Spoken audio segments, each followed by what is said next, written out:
What I want to do is start off with where I was a few weeks ago when this council discussed about same services or continuity of services budget.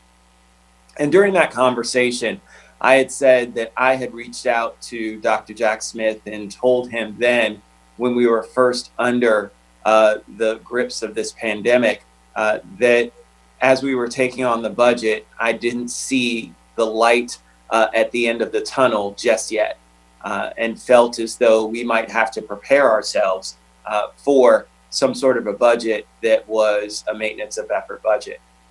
And being the chair of the Education and Culture Committee, being the son of a teacher and principal, being a person who cares passionately about education, that was painful. It's painful because as we sit through presentations like the Black and Brown Forum, as we hear from leaders in the NAACP and Identity and CASA and many others who talk about how there's a fight for equity in education that we have not achieved, we know that we cannot do it without those great strides that happen with a budget that incorporates new and innovative ways to make sure that we're expanding equity and access for all of our students. And so it's challenging because at the same time, as we know, we're facing a global pandemic that is disrupting the way of education as we know it. It is also exacerbating many of the challenges that we continue to see that continue to challenge a lot of folks in our community. And I can't forget about a lot of our children who have special needs and special accommodations, because they too are suffering as a result. Many of them who are used to one-on-one interaction with their instructors, their teachers, their support providers, don't have that any longer.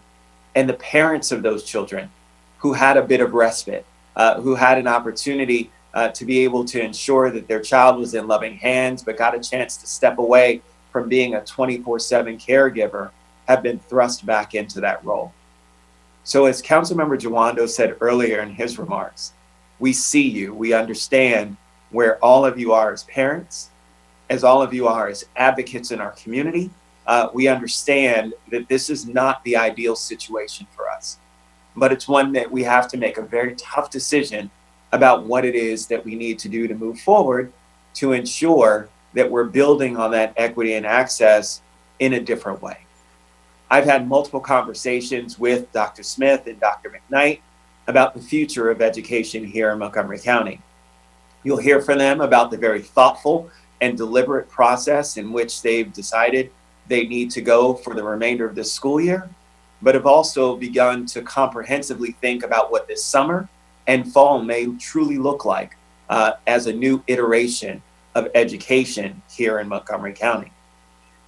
I want to highlight something because I think that it's incredibly important, and that touches base in terms of where we are budgetarily. The reality is that these new stand-ups are incredibly expensive. You'll hear from the superintendent about ways in which they'll now be trying to outreach to students that highlight how much this will cost.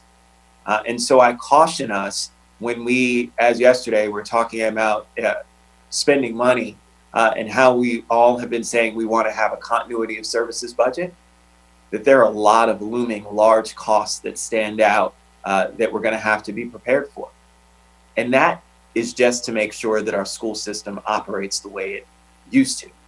That's not to advance any of the continued efforts that we need to make sure we're trying to eliminate our opportunity, equity, and achievement gap. So, Mr. President, we have before us a packet, and I really want to thank Mr. Craig Howard for his great work as always. What we've done is, in terms of continuity of services, recommending county contribution funded at the maintenance of effort level. There are some other puts and takes that are there from non-tax supported. There are some specialized programs that are incorporated as well in terms of continuity of service, programs like our Montgomery Can Code initiative and others that are out there. And when we get to those very specific points, we'll talk about and highlight those.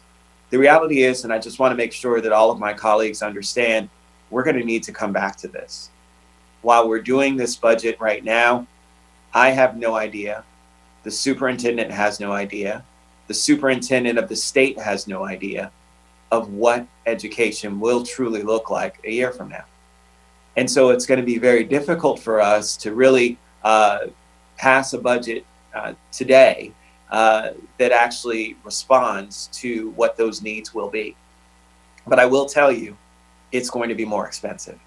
There's no question that anytime you talk about incorporating what you heard Superintendent Salmon say yesterday, which is the possibility of reducing the amount of children that are in a classroom. As we did our CIP a few days ago and talked about overcrowded schools. Well, that can't happen, and us to enact some of the processes and procedures that our governor and state superintendent have said need to happen in order for us to get back to school.